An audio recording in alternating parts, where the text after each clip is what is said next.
This month's Where Did the Road Go is brought to you by 8 amazing people. Greg Ross, Billuminati, Allison Cook, Super Inframan, 36 Dingo, Michael Fritschke, Yvonne Williams, and Doug Malam. Thank you all so very much for helping make this show possible. Transmission start. Welcome to Where Did the Road Go?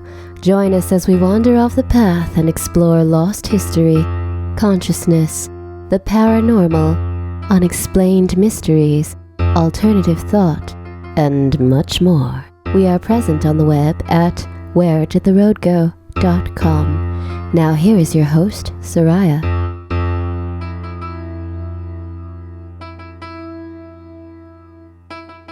Welcome to this edition of Where Did the Road Go? And this week I am happy to have back Mr. Robert Guffey. Hey there. Thank you for having me back on. And you have done a bunch of stuff since the last time I had you on, which I think was the Chameleo stuff. I believe so, yeah. I think it was in 2018. Chameleo had come out 2015, and then Until the Last Dog Dies came out 2017. So yes, that would have been, I think I'd have had maybe 4 books out by then. Now I've got 10, I think, with like 2 more coming.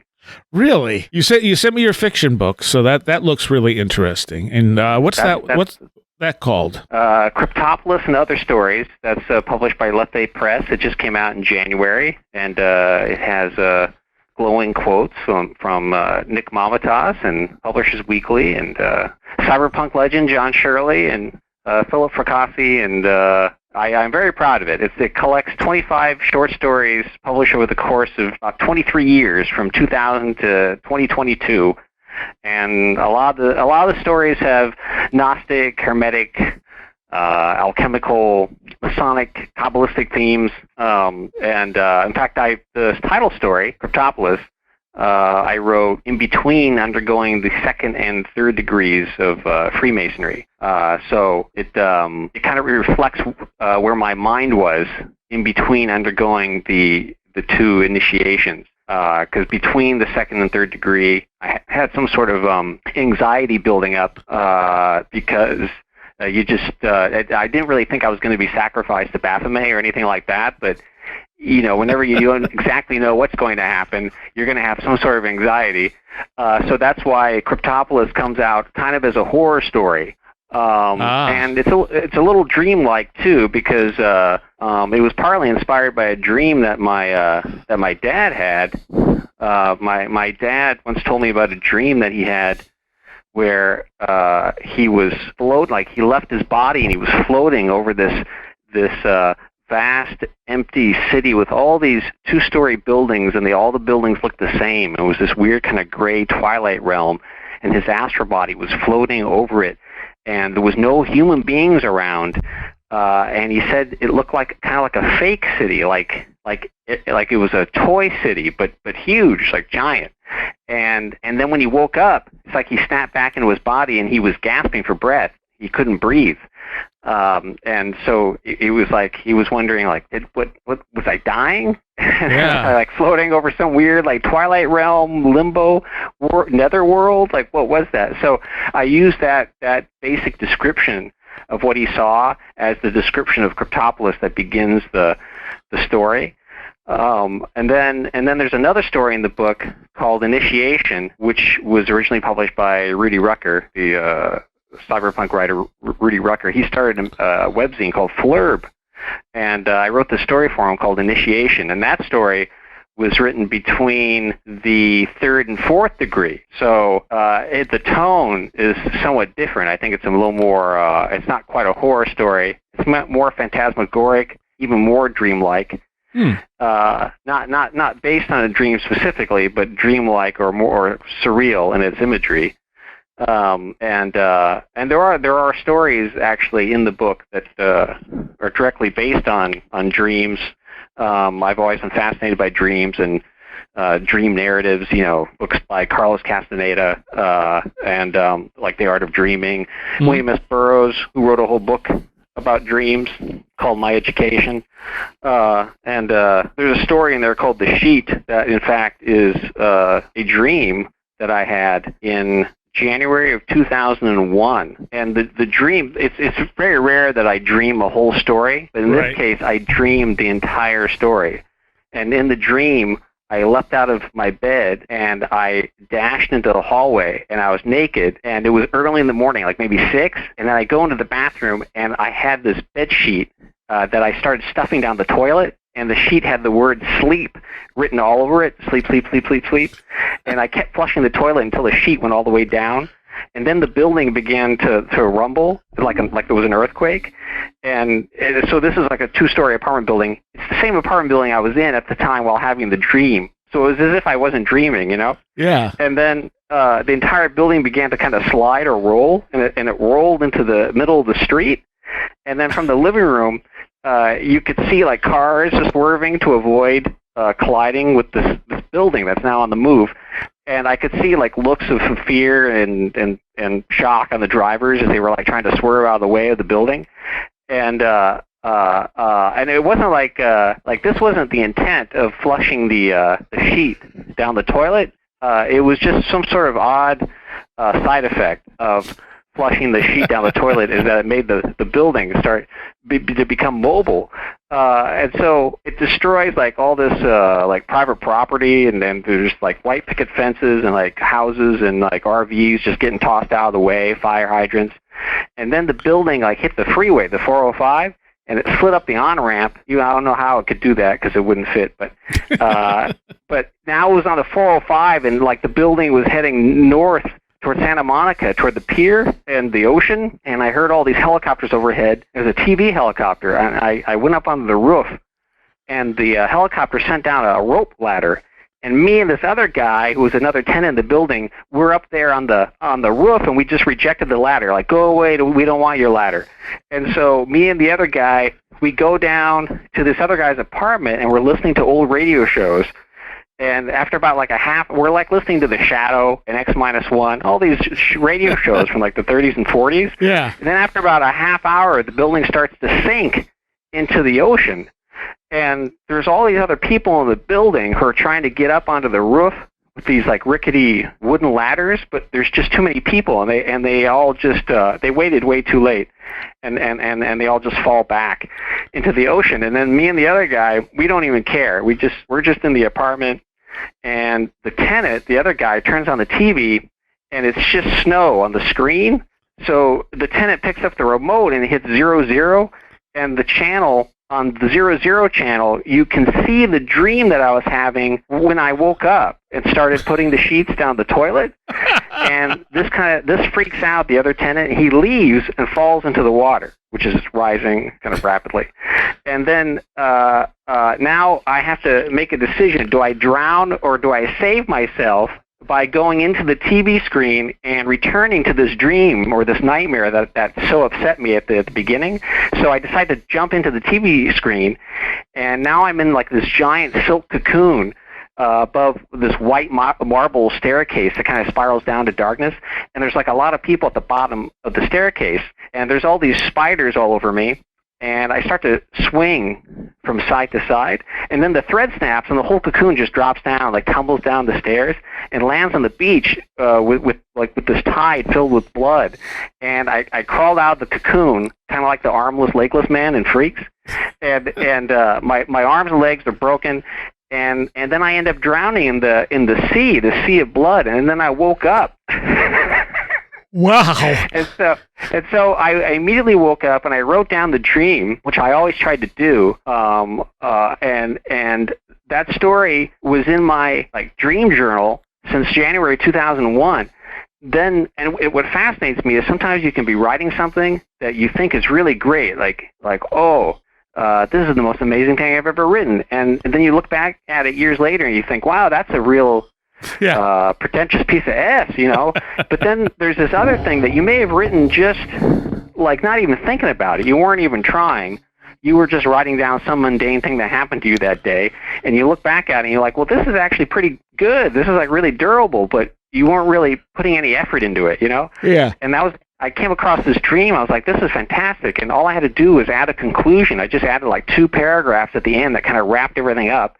And then I submitted it to a journal called Phantom Drift and sold it on first submission. So it took like 17 years for me to realize what the conclusion was and to sell it. So that story, The Sheet, is in cryptoschatology too. And there's other stories that like came from dreams in there. But that one was particularly unusual because it's like the whole story was the dream. Yeah, yeah. And I've had stuff like that happen as well. I have had a few stories I've written out of dreams. Do you ever have what about precognitive type dreams?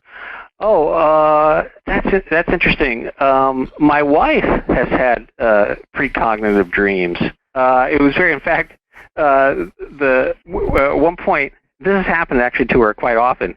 She, early on, when my daughter was born, she was probably only like 3 months old or something. My wife suggested she had never seen the Oliver Stone film JFK, so she wanted to watch it. Mm-hmm. Or maybe I suggested it. And we put it on, and in the middle of it, she goes, oh my God. And she remembered like when she was dating someone else years ago, and she woke up out of the dream, and she told her boyfriend at the time, I just had this dream that I was older and I had a baby in my arms, and I was married to someone else. We were watching a movie about the JFK assassination. And then as she was watching it, like the memory of that like snapped back, and then she'd completely forgotten about it. But there was also there was this one time where we were. I was dating my wife. It was before we were married, and we were in my apartment. And you've read Strange Creatures from Time and Space, the John Keel book. Yep. Yeah. Okay. So there's a chapter in there called Bedroom Invaders, where Keel talks about these beings, these bearded men with red and black plaid shirts, who will appear in your bedroom at night and stand at the foot of the bed. And I read that book like in 1994. So flash forward to about 2006, and I'm in bed with my girlfriend at the time, who's now my wife, and I wake up and there's a figure standing at the end of my bed. It's not wearing a red and black plaid shirt. It's just entirely black in shadow, but it's clearly a man. And I tried to get up and tackle him, but I couldn't because I was paralyzed. Right. And I started to shout. And then I felt my girlfriend waking me up because I was dreaming and having some sort of like weird sleep paralysis or whatever. And I wake up and I said to her, she said, what were you dreaming about? You were shouting in your sleep. And I go, there was a man at the end of the bed, and I was trying to tackle him, and I couldn't move. And my girlfriend, she's half asleep, she mumbles under her breath, was he wearing a red and black plaid shirt? And then she went back to sleep. And I shook her, and I was like, what did you just say? And she goes, what? I go, you asked me if the figure was wearing a red and black plaid shirt. Why did you ask me that? And then she goes, oh, I don't know. And I said, did I ever tell you about this John Keel book? And I went over to the other side of the room and I pulled the book out and I showed her the chapter. And then she goes, no. And I knew that I had never mentioned it to her at all. It had never come up, And to this day, she doesn't know why she asked me that question. And I've since learned that there are other people who've actually seen the Flannel Man, the red and black plaid shirt man standing at the end of their bed. People who've continued to see this apparition since Keel wrote the book, which was back in the early 70s. And I just thought it was interesting that I actually didn't see the red and black plaid shirt guy, but my wife asked me about it, even though she knew nothing about it, and she was half asleep at the time. Yeah, that makes it weirder. Yeah, yes, it does make it weirder. It makes it considerably stranger. Timothy Renner, his wife had a Flannel Man experience, and he does the Strange Familiars podcast. So that was the first he had heard of it, because I don't think he ever read the John Keel book or didn't remember it being in there. And so he started collecting, and people started writing him with stories of Flannel Man to the point where I think he's eventually going to write a book about it because he has so many cases. Oh, fantastic. Maybe I need to... This is almost like an anti-Flannel Man. Yeah. But it sort of weirdly ties in, though. It does. And like I said, it's actually weirder that she said that, but you didn't see it.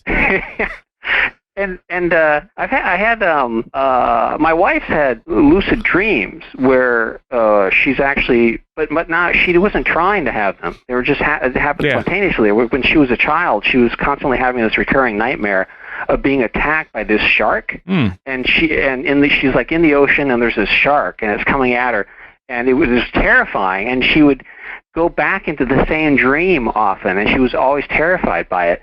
Then she said there was one night where she suddenly woke up in the dream, and she realized that she was dreaming and that she could control what she was doing. And so she decided to just, instead of swimming away from the shark, she just remained where she was. And the shark came and then started to bite her, and it had like a rubbery mouth and no teeth, and it just kind of like went chomp, chomp, chomp, but nothing would happen. And it was just like this silly rubbery thing trying to eat her, but it couldn't. Right.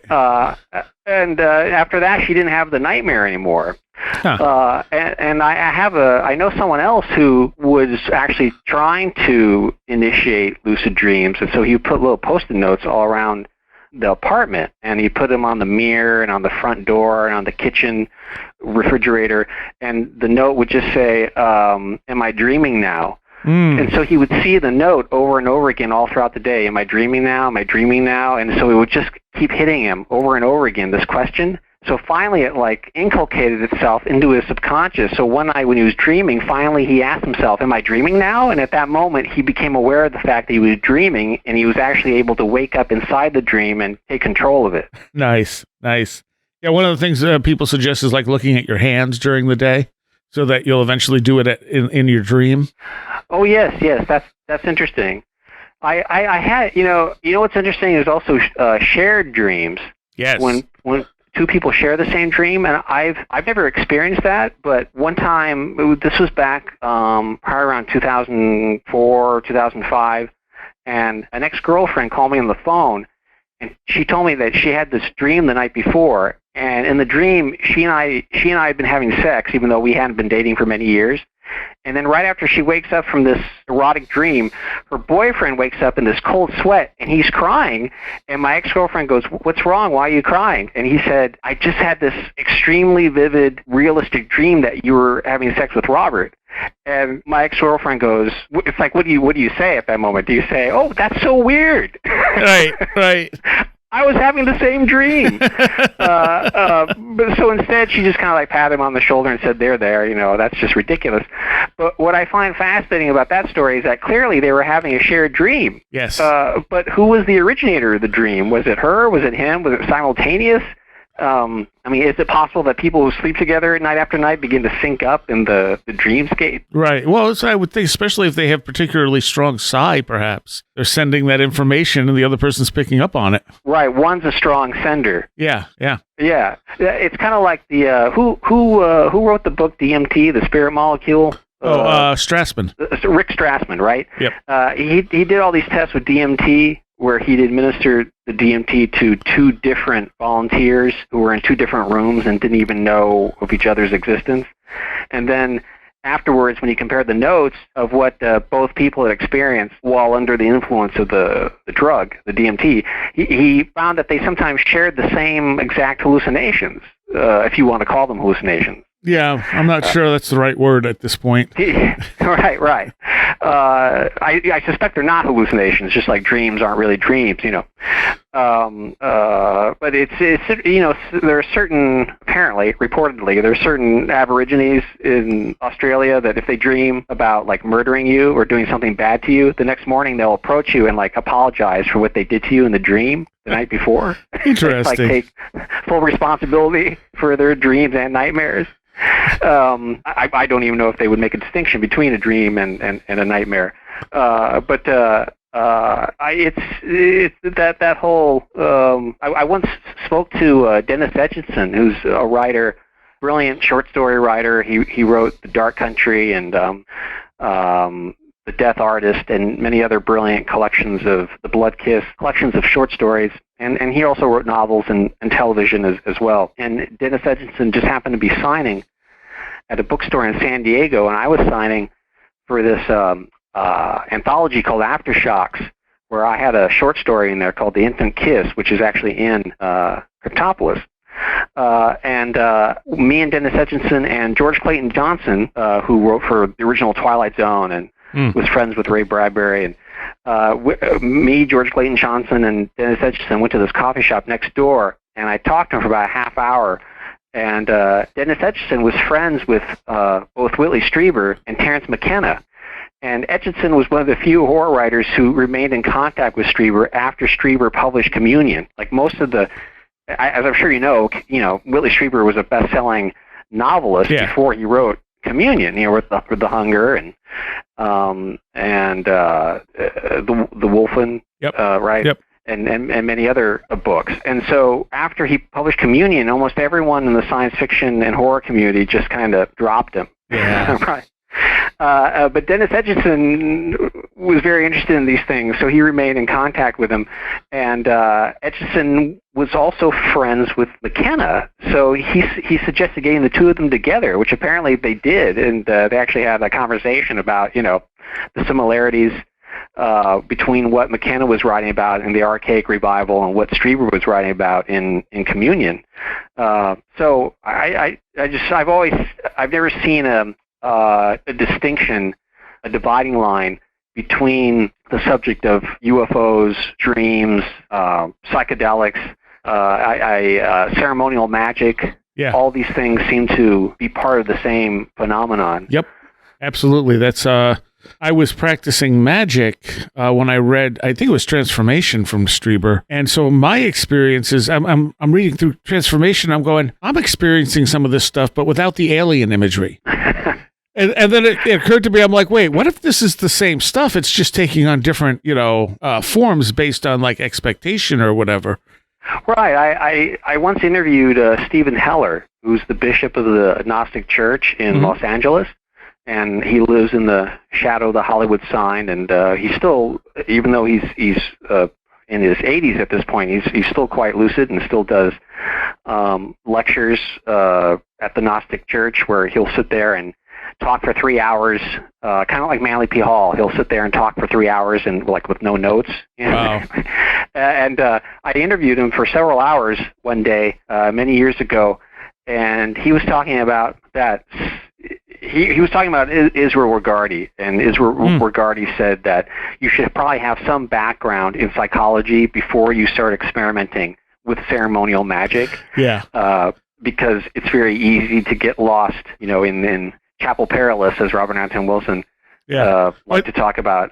I think Regardie suggested people go to a therapist prior to embarking on a magical career. Right. And Heller said the ironic thing is that in his experience, the people who are most attracted to it are the people who are least equipped psychologically to deal with it.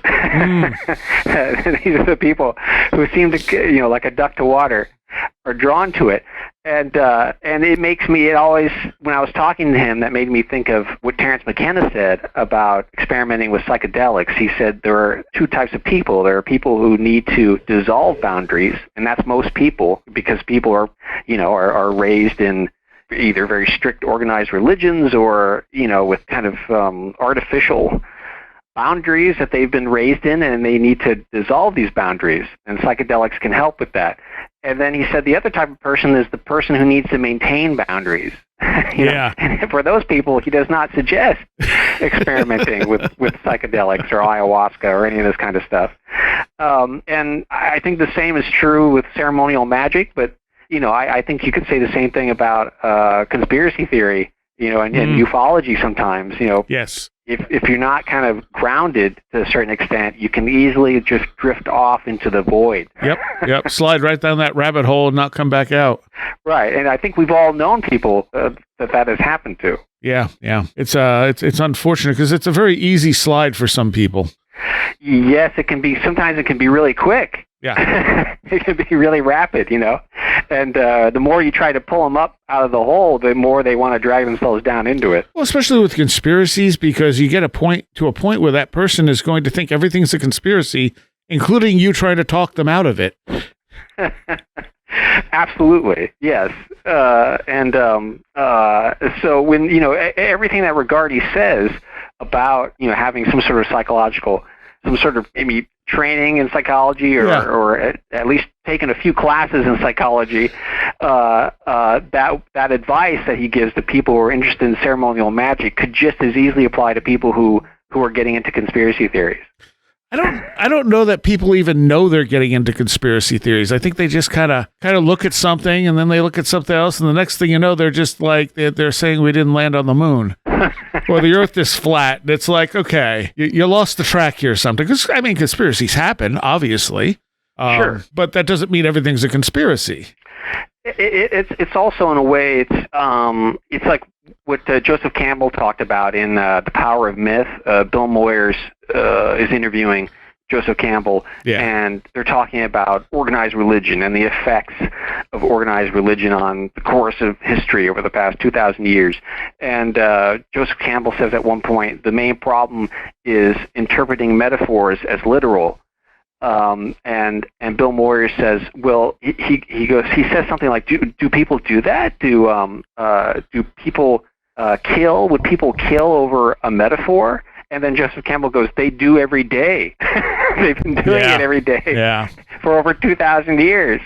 And what was interesting to me when I interviewed Stephen Hoeller about Gnosticism, I said to him at one point, I asked him the question, do Gnostics, is it possible to be a part of the Gnostic Church and to be a Gnostic and to not believe in any of the teachings literally? Is it possible to interpret it all metaphorically? And he kind of stopped. He goes, that's an interesting question. He goes, yes, I think so. I think you can interpret it all metaphorically. Sure. Yeah. And that's the first time I ever talked to somebody who, I mean, after all, he's the bishop of the Gnostic Church in L.A., and here's the bishop saying, oh, yes, you can interpret it all metaphorically. Sure, why not? If more religious leaders did that, this would be a different world. Yeah. But that applies to ufology, too, because sometimes certainly. Ufology becomes religion, literally, like in the Heaven's Gate or Rael or these cases. And then other times it might as well be a religion for some people because they take it so literally. I've always been interested in ufology, but I've never really seen it as a branch of science necessarily. No, not at all. And a lot of other people do. In other words, if something doesn't adhere to these strictures, then it should be ejected, from the data. To me, ufology has always been kind of a branch of art. Interesting, and literature. In the sense that you can read some of the 1950s contactee books. You can read them all literally if you want. I don't know how much you would get out of it if you were reading them all literally. Yeah. I once heard Linda Moulton Howe say that she didn't suggest reading any of those books because they were all hoaxes, she said. But I disagree with this because I think you can learn stuff from it even if they are hoaxes. Yes. Because, of course, they do say something interesting about where, not just about the field of ufology, and it's like if you read the books, the contactee books of the 1950s, not only is it a kind of anthropological, sociological time capsule, so you can read it on that level, and you can see it as this marks where ufology was at that time, but it's reflecting a lot of other things at the same time, sometimes unconsciously. I think this is why Carl Jung, wrote his book and focused so much on Orfeo Angelucci's book, The Secret of the Saucers. Yeah. Jung was very interested in that book. And you know who else was interested in that book? I once interviewed Paul Laffoley, the celebrated, famous painter, Paul Laffoley. I interviewed him back in 2004, and he told me that when he was a young painter in New York, he'd stay up late at night listening to the radio, listening to Long John Nebel, who was the proto-Art Bell in the 50s and 60s, and his show in New York would go on all night. You can hear some of these on YouTube or archive.org if you go look for Long John Nebel. Yep. You can hear some of his broadcasts. And he remembers listening to an interview, Long John Nebel interviewing Orfeo Angelucci, and Laffoley said that Angelucci was the one contactee from that period that he gave the benefit of the doubt to, because he said he seemed so sincere and he didn't seem to be aware of the mythological, archetypal significance of everything that he was saying. Yeah. I just think it's interesting that there's an article that Alan Moore, the comic book writer who wrote Watchmen and V for Vendetta, he's also a practicing ceremonial magician, and he wrote this very lengthy article in a magazine, a journal called The Gnostic issue number 4, and it's this whole defense of magic, of ceremonial magic, and it's this interesting manifesto on Alan Moore's part describing exactly how he views ceremonial magic and what its uses are. And basically his thesis is to look at magic not as a zero-sum equation, this utilitarian function that one does in order to, manifest something that you want, more money or whatever. He said that he sees magic as a branch of art, as an art form. And as I was reading it, I realized that you could take out the word Gnostic or ceremonial magic and just replace it with UFOs, ufology, and it would read track just the same. Yeah. One wonders. Sometimes you get the sense that John Keel, came up with the whole phrase, the cosmic trickster. Mm-hmm. You could take out the word trickster, put in artist, and sometimes you get the sense that these UFO manifestations are almost like these weird performance art. Yes. So that was actually an idea that Paul Kimball suggested in his book, that it was like that the UFO phenomenon was really one giant art project. Oh, great. Which book is that? The Other Side of Truth, if I remember right. I have to read that. That's interesting. I wrote an article. We were talking about dreams, and I wrote an article that I haven't published yet. So I don't know where it's going to appear. But it's all about. It's called Freemasons from Outer Space. Oh. And it's all about the thesis is. It was inspired by a dream that I had, and I had the dream before I ever went into Freemasonry. In fact, the dream was probably like maybe in 1998, and it was I think it was probably for at least 5 years before I went into Freemasonry. So I had no intention. I knew what Freemasonry was. I'd even written an article for Paranoia magazine called Masonic symbolism in Shakespeare, specifically Macbeth. So I knew what Freemasonry was, but I had no desire, no intention to join Freemasonry at all. And before that, I had this very peculiar, vivid dream where I went to the Blue Lodge in downtown Torrance. And, in fact, you want to hear the dream? Yeah, absolutely. Okay, so this is an excerpt from the article, which has not been published yet. So this came from my dream journal from February 17th, 1998. So I'm going to read you this part of the article. It says, I walk into the Masonic Lodge on Cabrillo Avenue in Torrance, a building I've never before entered. I find myself sitting in a waiting room that contains a lot of empty wooden chairs.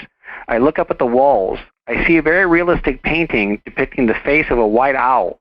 I glance back at the empty chairs, then turn to look once more at the painting. Now the white owl has changed. Its face has merged seamlessly with the attributes of an owl and that of an alien gray as seen on the cover of Whitley Streiber's Communion. Now, parenthetical, I know Mike Cleveland has since published a book called The Messengers, Owls, Synchronicity, and the UFO Abductee, right? Yep. Okay. Now, in there, he reports that many abductees often see the aliens in the form of owls. Mm-hmm. But in 98, I had no knowledge that anyone thought there was a connection between owls and extraterrestrials. Okay, so getting back into the dream.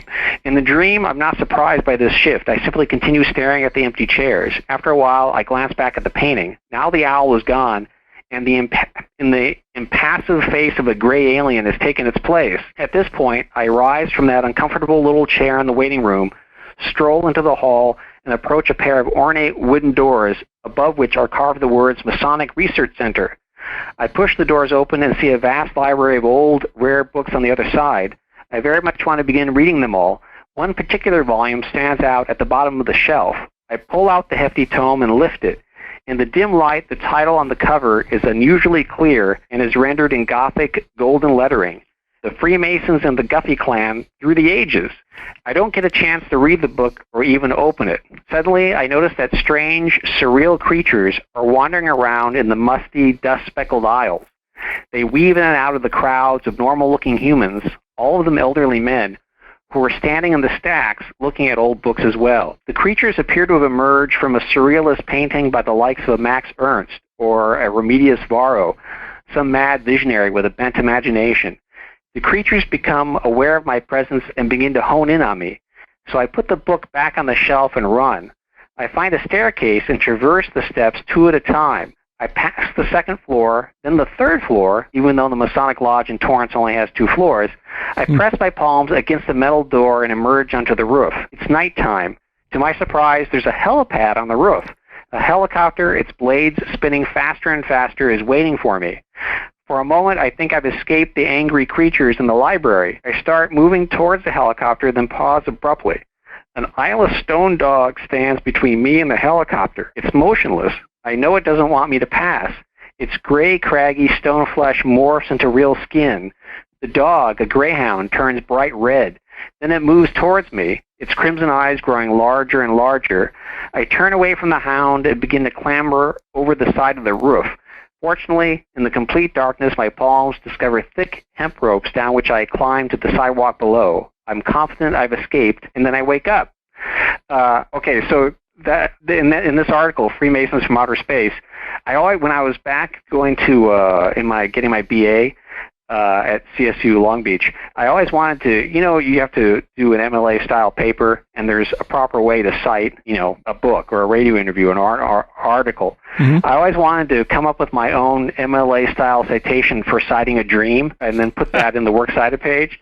So I finally got to do that. I came up with my own way of citing a dream. I think the MLA people should put this in the actual lexicon guidelines for MLA. If you want to cite a dream, this is how to do it. But so in this article, I analyzed the abduction of Antonio Vilas-Boas, mm-hmm. the early contactee, back in the 50s. And I was reading Coral Lorenzen's book. I can't remember which one at the moment. I can't remember the title. But in there, Coral Lorenzen goes into great detail about that particular case. And as I was reading it, I realized that there was a lot of Masonic symbolism in the story that he tells.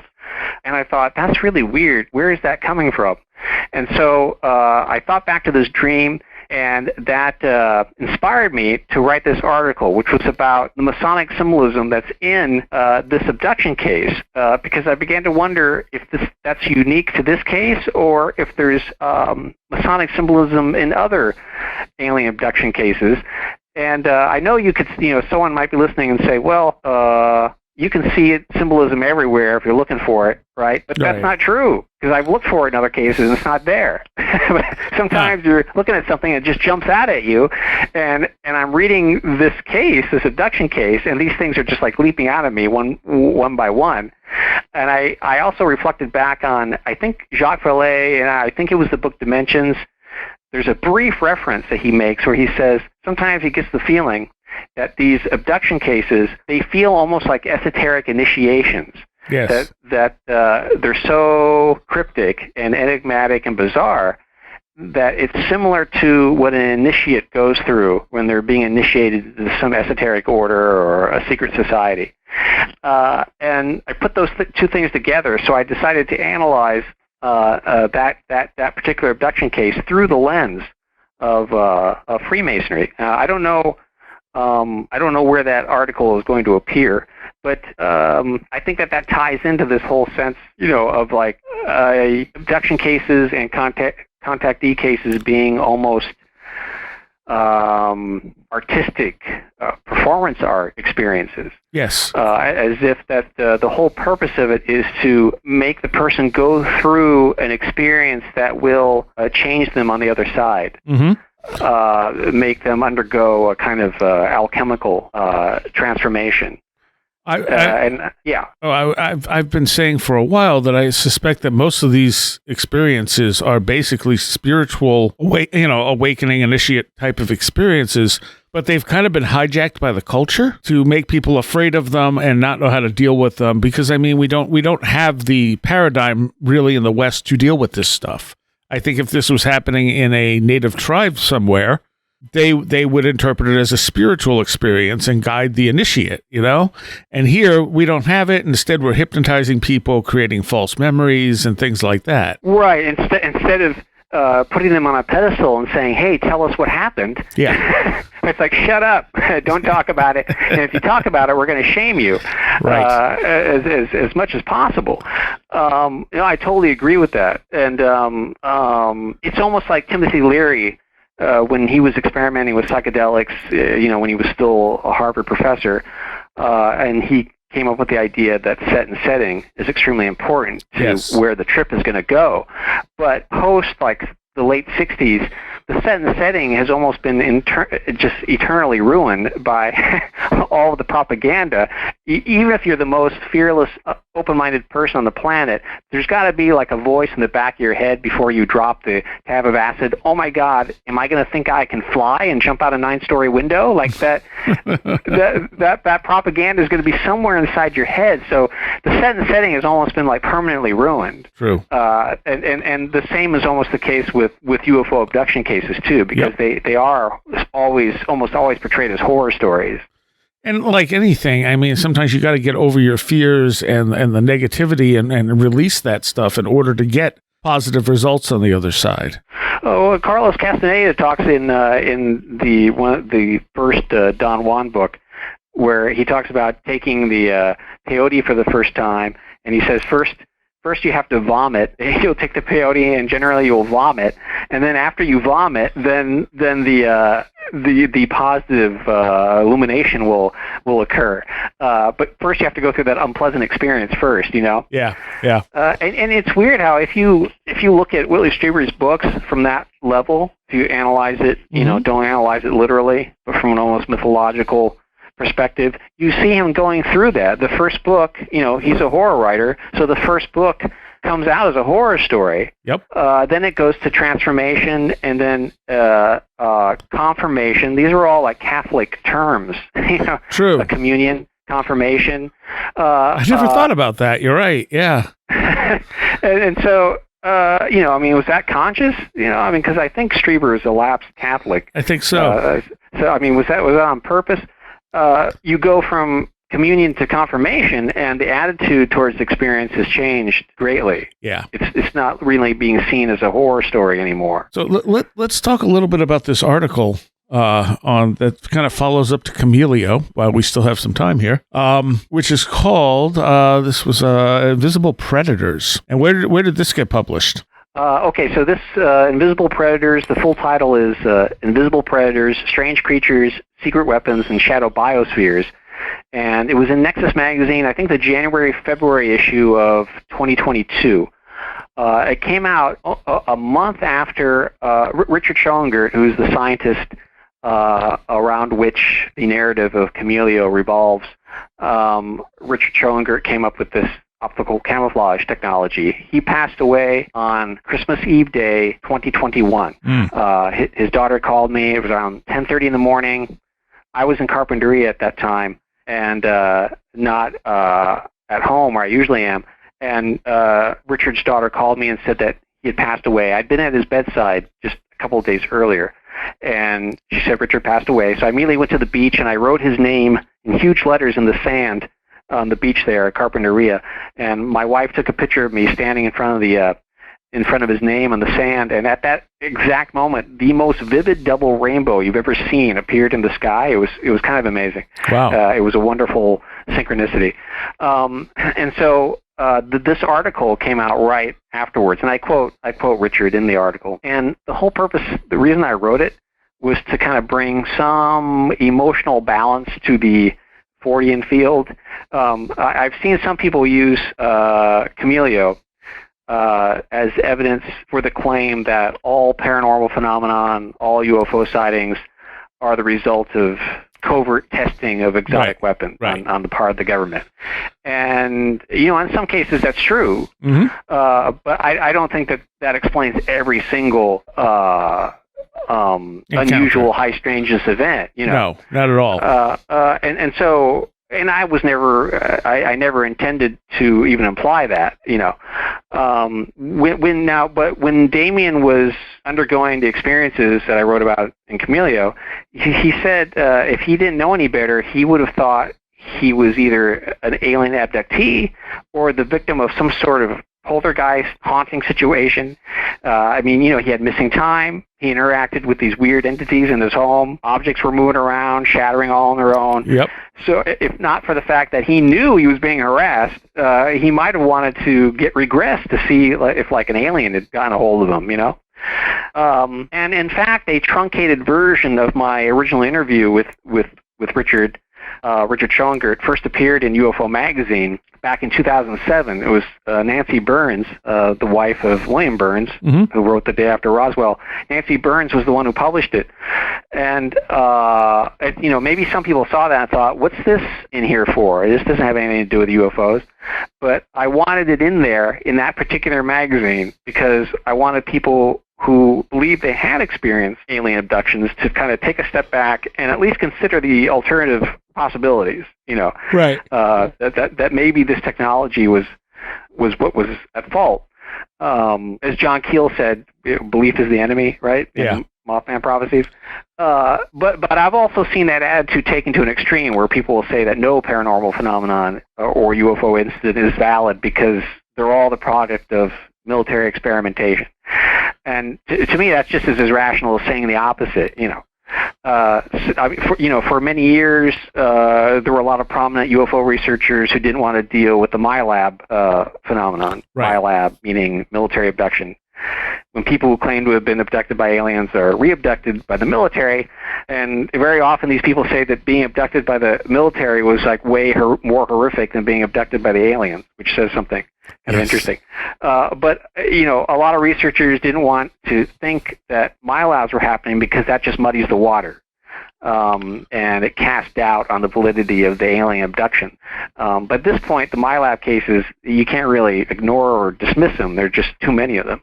So for the ufologists to dismiss MILABs out of hand would kind of be as myopic as the more prosaic conspiracy researchers who say, don't listen to those alien abductees. Their experiences aren't valid. They're just the victims of government mind control programs, or right. MK-Ultra or whatever. Well, the thing that I always point out is that these experiences, all of these different weird experiences, go back across culture and across written history. So it's clearly not all modern technology. No. I was doing a signing for Chameleo at Skylight Books in L.A. This was, I think, the year book was published, sometime in the fall of 2015. And this woman came up to me and she wanted me to sign Chameleo. So I signed it and I dated it and I drew a picture of one of those classic George Adamski UFOs on the title page with the 3 balls hanging off the bottom of it. And the woman said, could you write underneath it classified anti-gravity aerospace craft? And I go, why? And she goes, well, I don't believe in UFOs. So I wrote classified anti-gravity aerospace craft underneath the picture with an arrow pointing at it. And then she was satisfied. So I wanted to set the record straight and make sure that people understood that Richard Schoengert himself, who developed this optical camouflage technology, he was the first person to be awarded a patent in optical camouflage technology. He himself believed in the objective reality of the UFO phenomenon. And in fact, in 2016, I published a whole interview with Richard in Nexus magazine called Rosicrucianism, Freemasonry, and Esoteric Science. And he talks about how his interest in optical camouflage came from studying the UFO field, which he first got interested in the subject back in the 60s. And he read all these reports about how the UFOs would either zip away very fast or would seem to cloak themselves. And he thought, how can I replicate that effect with the technology that is available to us now? So, in a way, Richard's Project Chameleo is almost like the cargo cult version of the UFO themselves. pre-industrial island cultures would observe airplanes in the sky and then attempt to replicate that with like bamboo and whatever materials they had around them. And that's not too different from what Richard was doing, though at a more, sophisticated level. And in that same interview, Richard talks about being initiated into the Rosicrucians on the island of Guam back in the 50s, and hearing about these ascended masters who could make themselves invisible by supposedly, cloaking themselves in a kind of cloud that could hypnotize people around them, like the shadow from the pulp hero from the 1930s. And in fact, there's a book called Invisibility: Mastering the Art of Vanishing by Steve Richards, which I recommend. It was published in the early 80s.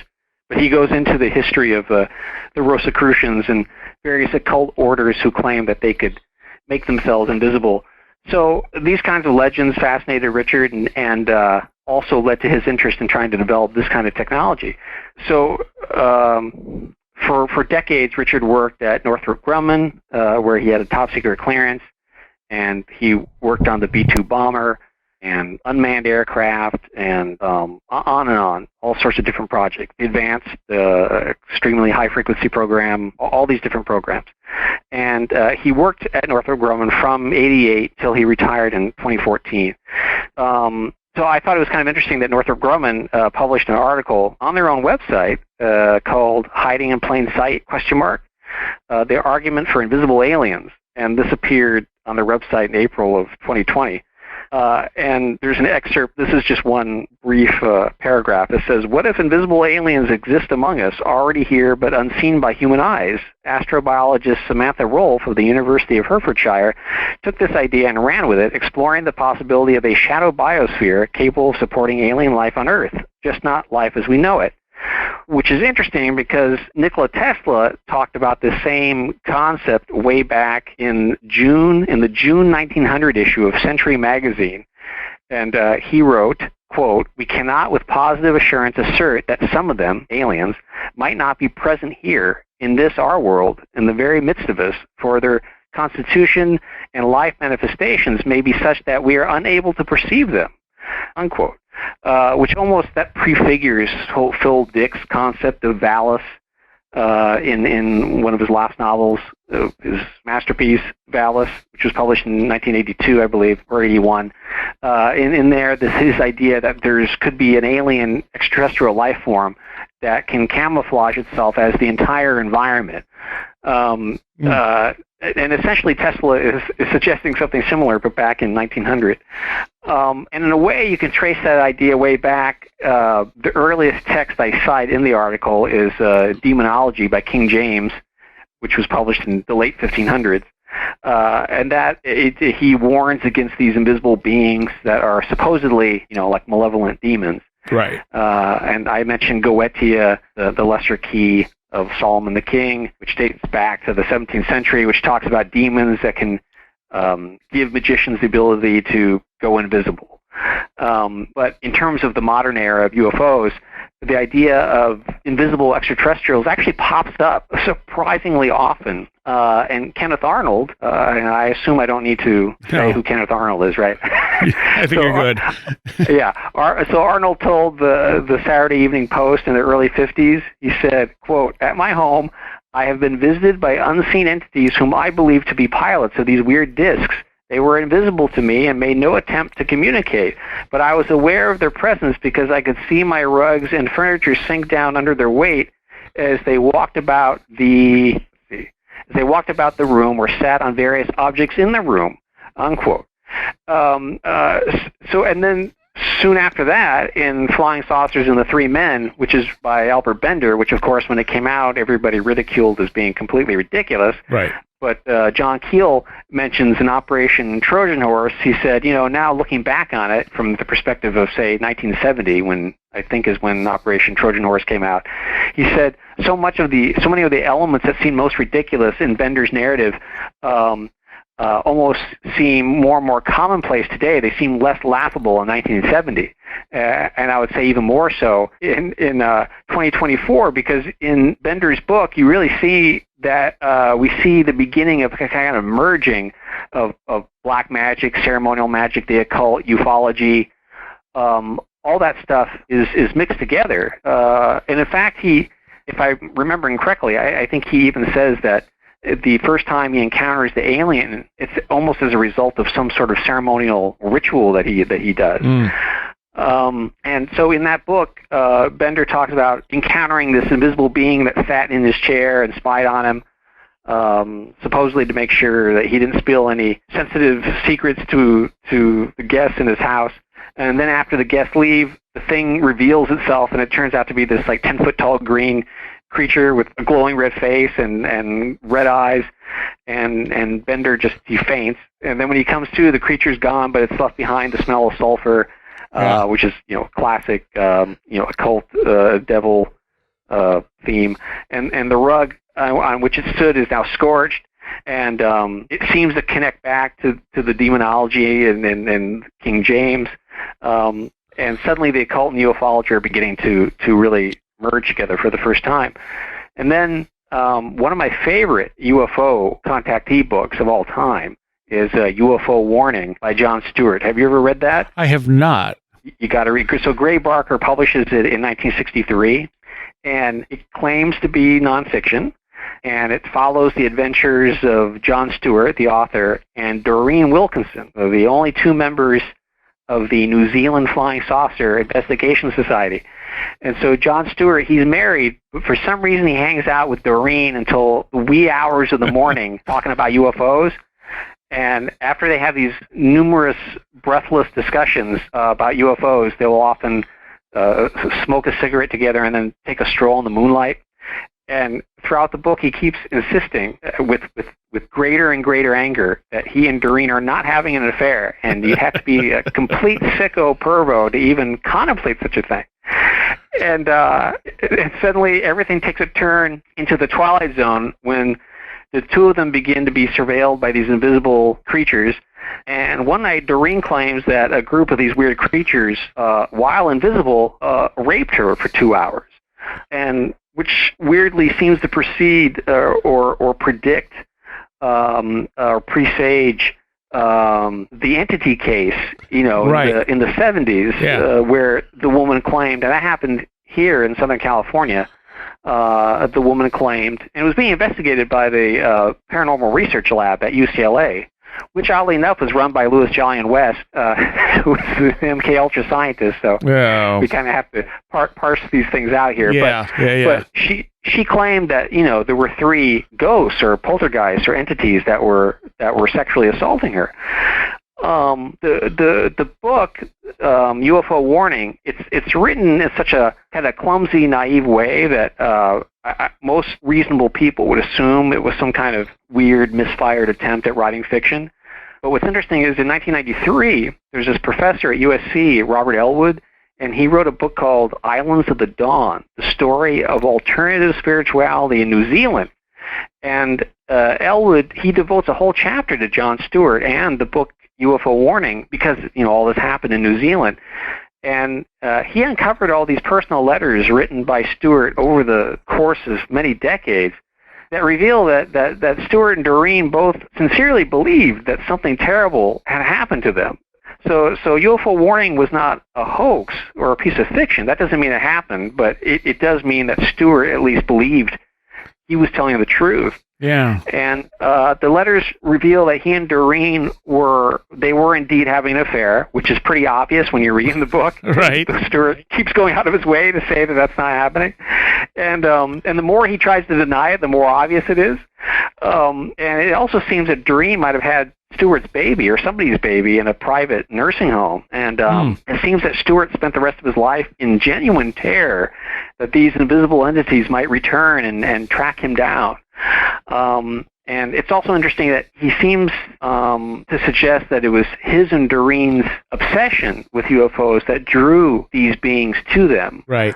Which is interesting because that kind of presages Whitley Streiber will make similar suggestions later on.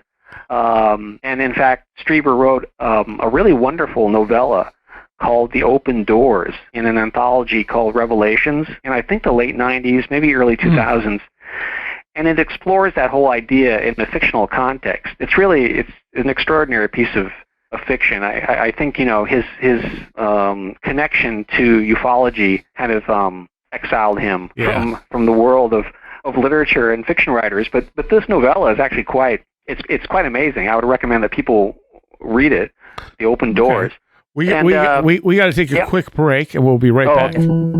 Quick mid-show break here. This is going to end up being part 1 of the interview with Robert Guffey. I recorded a Patreon with him, and Patreons are going to get that right away, right after they hear this episode. The rest of you will get it next week because it was as long as another episode, and there was a lot of stuff I wanted to get to in this show that was in there. Plus, it gives you a preview of what patrons get pretty much every week. Some extra content, and it's quality stuff. It's not just afterthoughts. Sometimes it goes a lot deeper than the main show. So yeah, next week will also be Robert Guffey as well. If you want to become a patron, it's just go to wheredidtheroadgo.com. It's only $3 a month. You get extra content pretty much every week and some special things as well. Everything Where Did the Road Go related can be found there, wheredidtheroadgo.com. All our social media, Discord, X, Facebook, and all the shows going all the way back to the beginning are all up on the website. Listenable, downloadable, and if you like heavy music, dark music, things like that, check out my music show, The Last Exit for the Lost, at www.thelastexit.org. That's also a weekly show. It's a very long weekly show with stuff you're probably not going to hear anywhere else. All right. As for recommendations, I'm going to go with The Three Body Problem. This is on Netflix currently, which makes me worry there's not going to be a second season because Netflix is notorious for canceling stuff. It's doing really well on Netflix, but lots of stuff that did really well was just flat out canceled by them. So who knows? It's based on, I think, a 3-book series, and it deals with alien contact in a very interesting way. I don't want to give any spoilers. I wasn't blown away by it, but it was good, and it's definitely worth watching. Probably worth reading, actually. I'm betting the books are better, because they usually are. Not always. There are some things that are better in short-form movie than they are in long-form book, but I guess season 1 is basically book 1. It's 8 episodes, so if you have Netflix, you might want to give it a watch. It's very novel and different in approach. All right, back to the show. So I am here with Robert Guffey, and I didn't mean to interrupt you there. You were talking about Streiber's short story. Yeah, Streiber wrote a wonderful novella called The Open Doors, and it's in a book called Revelations. I don't know if he's reprinted it since then. He should, because it's quite remarkable. But it takes as its thesis this idea that the aliens themselves are attempting to manifest themselves physically by generating belief in them. And Streiber said at one point, I remember hearing him say this, that he at one point he wanted to stop writing books about what he calls the visitors, about aliens, about his abduction experiences, because he began to worry that that's what he was being used for. That he was being used to implant this idea into people's minds. This whole notion of these invisible entities being involved in ufology, it runs through the whole history of ufology. It never really goes away. Trevor James Constable, he had this whole notion that UFOs are these invisible creatures living in the atmosphere, which right. He wrote that book back in the late 50s, I think, and that kind of prefigures the whole concept of rods, which were prominent in the late 90s. These like invisible. Almost invisible creatures that could only be seen at certain shutter speeds. Right. Streiber writes about that as well in Confirmation.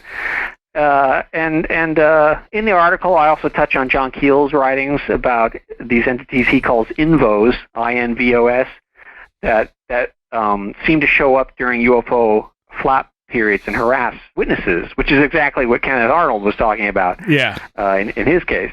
And Jacques Vallée, he mentions something very similar in the 1970s when this woman named Mrs. Francis Victor was attacked by this invisible entity in her home after having this really dramatic UFO sighting 3 years earlier somewhere in Northern California. And I also quote Valet's recent book, Forbidden Science 4, where he by the way, he mentions Chameleo in Forbidden Science 4 Really? in a endnote. And he mentions this physicist named Roger Remy telling him in the 90s about the Phillips lab at Edwards Air Force Base testing invisibility devices of the low observable and cloaking type. So Schoengert's Project Chameleo kind of paralleled a similar investigation that was apparently being conducted by the military, which is something he suspected all along, but Valet kind of confirms it in Forbidden Science 4. But there's an even stranger phenomenon that's kind of adjacent to all this, and that is spontaneous human invisibility. Yeah. This is the research of a woman named Donna Higbee, and she was a hypnotherapist in Santa Barbara, and she began collecting these reports. And, we've all heard of spontaneous human combustion, but this is spontaneous human invisibility. And these random people suddenly becoming invisible and not being able to do anything about it. Yeah. And Higbee published her findings in The Anomalist, issue number 3 in 1995, and she concluded that the people having these invisibility experiences seem to be people with higher than average psychic abilities. And she speculated that they were able to traverse other dimensions knowingly or unknowingly. In other words, they were able to do this, and they weren't realizing that they were the ones causing this to happen. So sometimes they would just go invisible and no one could see them, and they were trying to interact with other people, but no one was seeing them, as if they'd phased out of existence or something. And you can imagine how terrifying that might be. And then just suddenly, randomly, they would snap back into reality, and people would see them again. I imagine like that happening, and then you're never able to snap back. Yeah. But I mentioned in the article that Marshall McLuhan, who wrote Understanding Media, he once said that technology is the extension of man. So we built the automobile as an extension of the foot, and the technology always mimics or improves upon what our own bodies are already capable of doing. So is it possible that these beings, these extraterrestrials, built their craft as an extension of their own bodies? So in other words, if their craft are capable of invisibility, maybe it's because their bodies are capable of that as well. But it's this whole reports of invisible entities shows up in even more recent cases. Christopher Bledsoe, he mentions that he and his son supposedly encountered these entities in the woods in North Carolina around about 2007. And his son was pinned down in the woods, hiding from these things that were almost entirely invisible. And they were two small beings, 3.5 to 4 feet tall, and they were invisible except for their eyes, which were these glowing red eyes. And when the eyes of one creature closed, the eyes of the other creature would shut, and the eyes would close from the top and the bottom to the center like window shutters. Yeah. And Chris Jr. couldn't leave the bushes because the eyes of one of them was always open, as if scanning or searching for something. And again, that was in 2007, but it underscores the idea of these aliens, wherever the hell they are, being able to cloak their own bodies. Well, I mean, is it really cloaking, or is it that they're moving out of our perceptive ability? I mean, we only see a small degree of what's out there, and see, hear, smell. I mean, our senses are very limited, so they might be just moving into a different range of visibility, not so much cloaking. Right. It's almost like the spontaneous human invisibility thing, but it's not spontaneous. Yeah. It's like they have the ability to control it. Right. Right. And that goes back to, Richard, when he was telling me about how he first started reading the UFO books in the 1960s, and he said, he noticed that over and over again there was this recurring pattern of the craft. Either at first he thought that they were just zipping so fast that you couldn't see them, but then Richard thought, oh, maybe they're not flying at super fast speeds. Maybe they're actually either cloaking themselves or shifting into some other phase. And that's when he started thinking about, well, how would you replicate that? But and it's not just in extraterrestrial sightings, because I mentioned in the article that I talked to this guy who contacted me because he'd read Chameleo. The guy's name was Bob Gutowski, and I talked to him because he and his sons, so there was more than one witness to this, they were in August of 2014, they were hiking on the Grand Mesa in Colorado, and I talked to them for a couple hours. And he said to me, Bob Gutowski said they were walking along, and he said that in the trail, they're out in the middle of nowhere, and he said something jumped and ran between the brush. He said you could see it parting the brushes while it was running. You could hear it running. He said it gets up about another 50 feet in front of this teepee-looking structure that's about 25 feet tall in the middle of the woods. One of these teepee poles started to shake as if something was climbing it. Then the pole broke 5 feet from the top and fell away from us as if something was on it. You could watch this one branch kind of vibrate up and down like something heavy's running on it. And when it got up to, I'd say, about 10 to 15 feet up, the tree itself snaps right in front of us.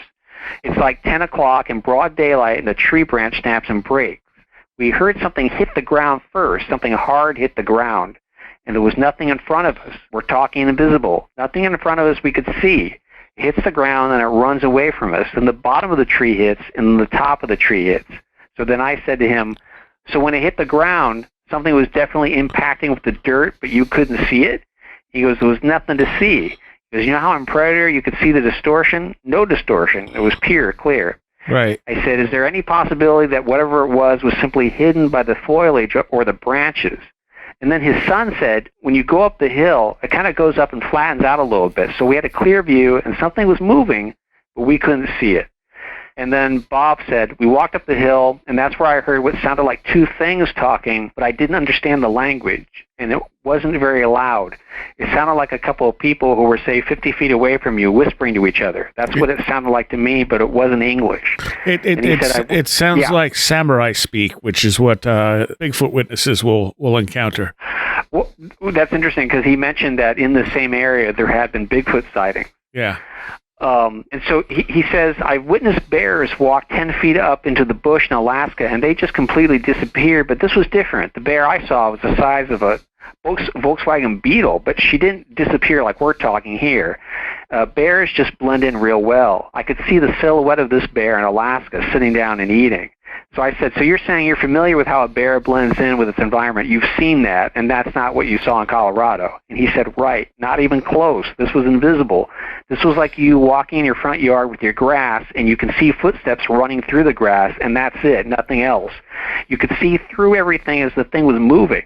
The one thing I can't wrap my head around is people say this creature is interdimensional, because he had already gotten the idea that this was like some sort of Bigfoot kind of thing. Right. He said, how can something be interdimensional and have mass at the same time? And then he said, I think J.C. Johnson, the late cryptozoologist, has it right that they can cloak themselves when threatened, which is an interesting idea, of course. Mm-hmm. And so, the whole article, I sent Richard a link. And they, in the case with Bob Gutowski and his sons, I actually talked to them, But there was a case that I sent to Richard before he passed away, and Richard was very interested in it, which is why I'm going to mention it. I was on a show called, it was a podcast called Existence of Strange Things, and the guys who were interviewing me said, oh, have you heard about this, Glimmer Man? Yeah.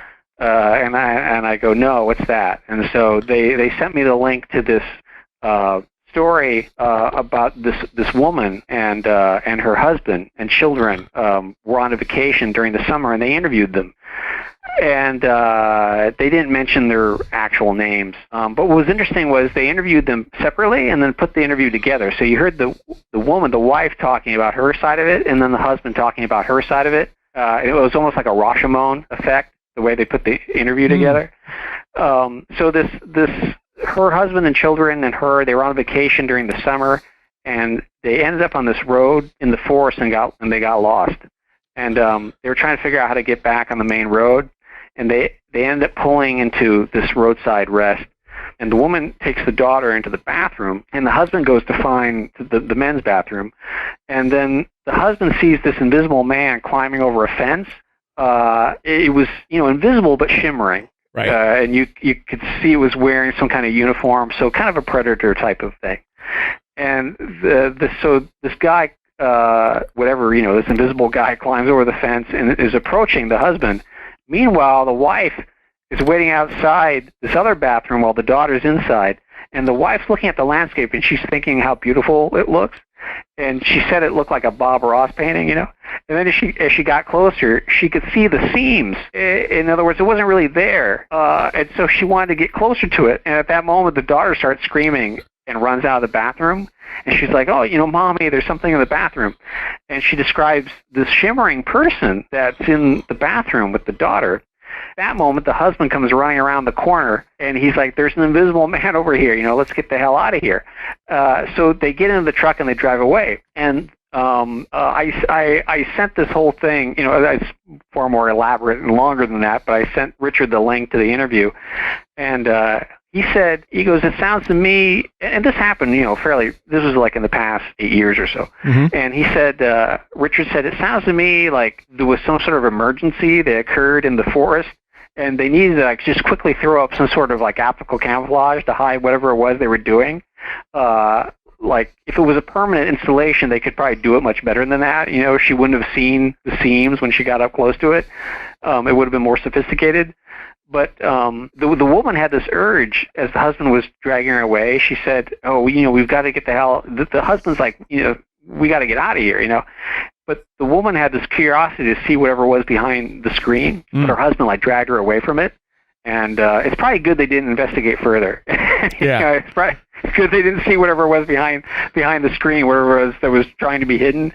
But it was almost like the whole purpose of the guy coming over the gate and the guy in the bathroom was just to scare these people away. Right. So it's just interesting that Richard, I haven't spoken to those people, so I can't say I can't vouch for their authenticity, but Richard seemed to take the whole thing seriously. He thought it was plausible. Yeah, well, there's a lot of Glimmer Man stories out there. Some of it's going to be just people telling stories, but there's enough out there. And there was a guy in Buffalo who contacted me after you were on to say that he had experienced a lot of the same stuff your friend did and was able to track it down to a corporation that was experimenting with this stuff and using him sort of illegally. He ended up suing them over it.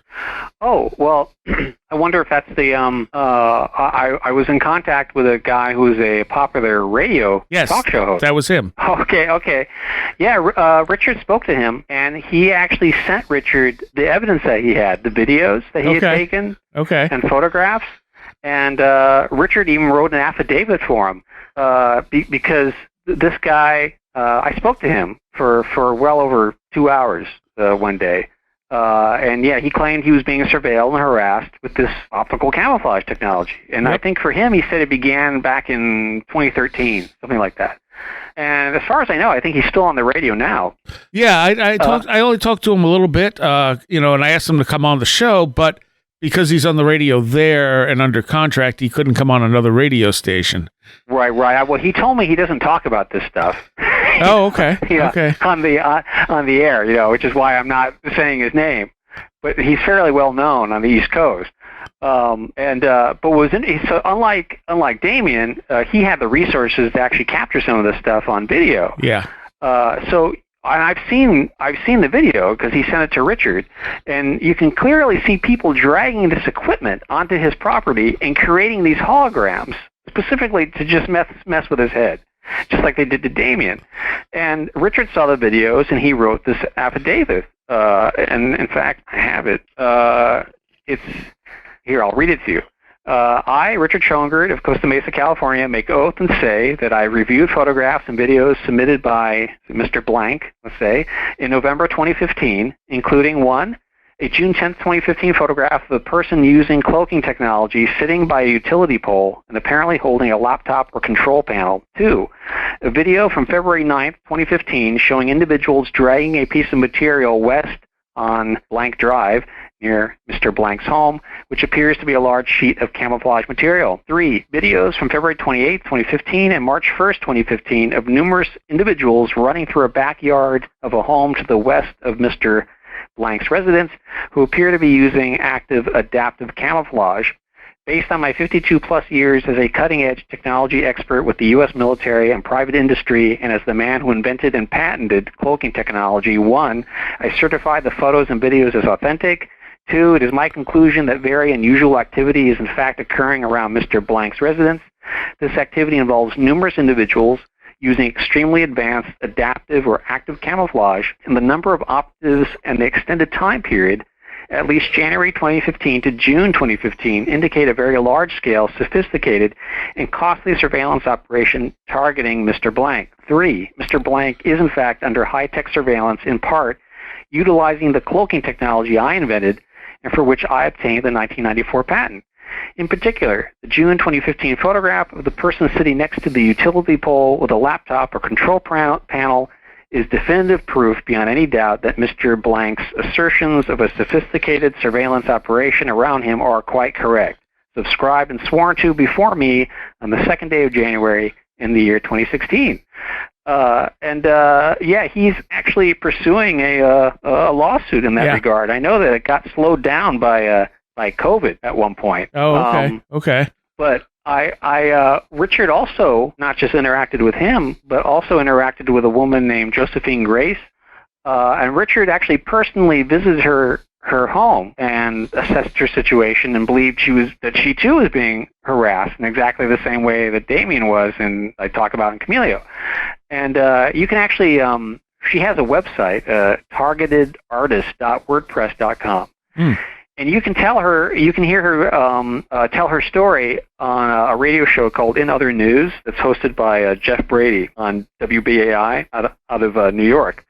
And in fact, Richard appeared on that same show. If you go to my website, cryptoeschatology.com, and just search for Richard Schoengert or In Other News, you'll find the link. Richard himself appeared on Jeff Brady's show, so you can hear Richard in his own words talking about the technology. But Josephine Grace, she's had firsthand experience with the optical camouflage technology, which they use to try to gaslight her and freak her out. But Richard went and visited her in her house. She came to San Diego, and Richard and his daughter visited her there. And I spoke to her on the phone for several hours. And her story, in Fayetteville, Missouri, in the 1990s, she became a freelance newspaper journalist, and her beat was chemical and radioactive pollution. And she uncovered this mothballed nuclear power plant underneath the campus of the University of Fayetteville. And the students, they didn't know anything about it, and she blew the story wide open. Around the same time, she gets a job at this huge corporation, and she had these work-related injuries. And when she reported the injuries, she notices she's being followed and eventually moves to get away from the constant surveillance. Mm-hmm. So she moves to Springfield, Missouri from Fayetteville, and that's when everything starts to get weird. She's seeing eyes superimposed on the walls of her bedroom, similar to stuff that I talk about in Chameleo, where there's one point where Damien was in his bedroom, and they would just project the image, the silhouette of a hand with a gun in it, and it would float down to the point where the gun was pointing at Damien's head, and then float back up again. Right.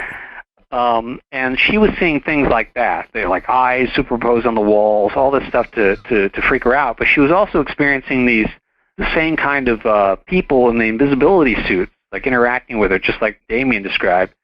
Now, what's interesting is there's a theme that is cropped up in a number of the people I've spoken to, and this is that theme. She claims that she's psychic, and she told me that she tried to use her psychic abilities to block out their attacks against her. Mm-hmm. And she said that they were using this psychotronic technology to assault her, inside her mind. So she throws up this, I guess you could psychic shield, I suppose you could say, around herself to block them out. The second she does that, she realizes that they're mapping out what's going on inside her mind. They're mapping her brainwaves. In other words, they knew she was going to do exactly that, and that's what they wanted her to do, so they can map out exactly what was happening inside her brain at that moment and recreate her natural abilities synthetically, for defense purposes. That's the name of the game, defense. Right. The Department of Offense. And so this psychic component to the targeting comes up again and again among people who do not know each other and feel very isolated. In fact, there's a story that comes up over and over again among these targeted people who I've spoken to, the ones who I feel are, authentic. I mean, not everyone who contacts me is to be believed. Right. And so I'm talking about a small percentage of people who I think are, and fortunately I had Richard so that I could show him, like, look, someone just sent me these photographs. Someone just sent me this video. What do you think? And he would be able to say, well, that looks like BS, but this looks authentic. You should, focus on that, Mm-hmm. So one of the stories that kind of pops up again and again, and it'll kind of come up just naturally, is when they were kids, they were removed from their regular classes and put into these special classes. Yes. But it wasn't like AP, it wasn't like advanced English. You're reading Shakespeare instead of Judy Blume. It wasn't like that. This was totally different. There'd be like two people there at the front of the room, the teachers, and they would do something like they would put their hands in their pocket and say, "Can you tell me what's in my hand? Can you visualize it? Can you see it in your mind?" And then they would say, "Oh, it's a ball," even though they couldn't visually see it, Right. And then he'd pull his hand out and go, "Yes, you're right, it's a ball." And then the whole purpose of the class was to study their either remote viewing abilities or their psychic abilities. And oddly enough, so a number of people I've spoken to have had this experience as kids, and then later on they're targeted. Now, the first person who ever interviewed me about Chameleo was Tessa Dick, the widow of Philip K. Dick. Yeah. She had a radio show called Ancient of Days, and she wanted to interview me because she read my first book, Cryptoschatology, where I mentioned Phil Dick. So after she read that, she read Chameleo, and she said to me, with this book, Chameleo, you've cleared up a lot of mysteries that me and Phil were dealing with back in the 70s. Really? And which is interesting because if you read A Scanner Darkly, which is one of Phil Dick's masterpieces, there's a lot of parallels between that and what Damien was going through, because it's all about a guy who's an undercover narcotics agent who is wearing this thing that he calls a blur suit, which is similar to the optical camouflage suits. And he's a narcotics officer, but he's infiltrated the drug underground of Southern California, and he's taking this drug called Substance D that splits your brain in two, so he begins to not know that his consciousness is essentially split into two, and he's narking on himself, and he's not even aware of it. But there's interesting parallels between A Scanner Darkly and Chameleo. And Tessa Dick said to me, "Oh yeah, there's a lot of stuff that happened to Damien that happened to me and Phil."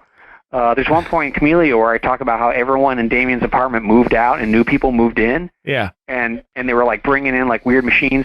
The same thing happened with Tessa Dick. She said everyone moved out of their apartment complex, and then people moved in next door, and they were moving in these like weird equipment. And then that's when the weirdness started happening, and like pink beams going into Phil's head, and the radio would be voices would come out of the radio and insult Phil, which sounds like classic schizophrenia symptoms. Yeah. Except that Tessa Dick heard it too. Yeah. And also the radio wasn't plugged into the wall, Right. Right. And so Tessa Dick interviewed me for several hours on her show. Then afterwards we were talking, and just casually, and she mentions that when she was a little girl, she was put into a special class. And I talked to her about all these people I've interviewed where they said they were put into a special class, their psychic abilities were tested. She said the same thing happened to me. She goes, not only that, the same thing happened to Phil. Wow. Now Phil Dick was born in 1928, I believe. Right. She said that this happened to him when he was like in elementary school or something. So that means like we're talking the late 30s. Yes. We're also out of time. But let's continue this. Let's continue this conversation on Patreon. But tell people where they can find your stuff. So Cryptopolis and Other Stories has just been published by Left Day Press. You can get that on Amazon. Chameleo is on Amazon. My latest novel, Dead Monkey Rum, which came out last year around September, it has been nominated for a Rondo Award. Now, everyone can vote in the Rondos. So if you go to my latest blog post on cryptoschatology.com, the post reads Rondo Reminder, and in there are very simple instructions on how to vote for Dead Monkey Rum in the Rondo Awards. The deadline is April 16th, so all I have to do is just send an email, and you can vote for Dead Monkey Rum, which is Dead Monkey Rum is a cryptozoological fantasy that revolves around the theories of Stanislaw Sukalski. So it's got a quote on the cover from Lauren Coleman. And Alan Moore. Nice. Alan Moore wrote Watchmen and V for Vendetta. He gave me a blurb as well. If you're interested in cryptozoology and in Easter Island and in talking monkeys, you'll be interested in Dead Monkey Rum. But yes, you should definitely vote for that in the Rondos. And I have 2 books coming out soon. The Expectant Mother Disinformation Handbook is one, which is fiction, and Hollywood Haunts the World, which is nonfiction. It's an analysis of cinema going from 1921 to 2021. And that should be out either later this year or early next year. But all my books are available on Amazon, so just go to Amazon, look up Robert Guffey, and you will find them there. And what's your website? Cryptoschatology.com. All right. CryptoScatology.com. All right. Thank you. Thank you. I'm going to take a moment here to thank all of my Patreons. It is because of you that this show is made possible. And I want to give a special shout out to those of you pledging $10 or more. Greg Ross, Illuminati, Madeleine J, Matt in Delaware, Allison Cook, Super Inframan, 36 Dingo, Tim, Andrew Nichols, Matthew Sproul, Midnight Review presents Christine, a blue second-gen MR2 drifting around a Japanese mountain. Patricia Quinta, Alex Whitcomb, American Rambler, Andrew Maines, Andrew Malone, Ann Witowski, Barbara Fisher, Beverly Williamson, Big Boy Limina, Bright Rectangle, Charles Davis, Charles in Florida, Land of the Crazy and Communicable, CJ, Greg Parmenter, Daniel, Diane B, MTK, Eric Citron, Eric Todd, History and Coffee, J Otto Bullitt, Jack Huntington, James Lindsay, Jim and Sophie, John Mattingly, John Bracken, John Hooling, Carla Mahoney, Kevin Schreck, Cool Kitty, Kristen L, Laser Printer Jam, Lauren McLean, Linda, Linz Jackson K, MJ Armstrong, Mark Brady, Mr. Weird, Oli Andre Olar, Paul Jeffries, Perry Peters, Philosopher of Mirrors, Riker and Stark, Ron Dupre, Sam Sharon, Sarah Horgan, Schmooples, Devourer of Mortal Souls, Stacy Sherwood, Stevie Norman, Strange Stories with the Seeker and Skeptic podcast, Tactical Therapist, Taylor Bell, the Esoteric Book Club podcast, Thunderboy, Tyler H. Glimstead, Varosh K., Victoria, Vincent Trewell, Will Gebhard, Will Powell, Ren Collier, Annabelle Smith, Caroline Walker, TDT Skunkworks, Colin Karras, and Craig Sagastumi. Thank you all so very much for the support. All right, I hope you enjoyed part 1 of this conversation with Robert Guffey. As I said, there's a part 2, and for patrons, stay tuned to after this episode, and you will have part 2, which was originally just going to be a Patreon episode, but it went on for so long that I figured, you know what, this is really good stuff that I want everyone to hear. So I'm just going to make it the next week's show. And we'll probably find some other Patreon content for Patreons for this week. So if you want to become a patron, it's only $3 a month. You get extra content all month long. You get the shows a week early, and it really, really helps us out. And you can do so at wheredidtheroadgo.com. Just click on the big Patreon link. That's it. That's all you got to do. Also, there's now 2 videos up for the Seth House stuff. There's the tour and the interview. If anyone wants to watch those are on our YouTube channel. They can also be found on the website. So, but there's actual visual stuff with that. We did put an audio version of the interview up, but not the tour, because there would be no point in really putting an audio version of a tour up. Okay. You have been listening to Where Did the Road Go? This show is made possible in part from our Patreons, and we thank you and everyone listening for helping us continue this exploration of the strange.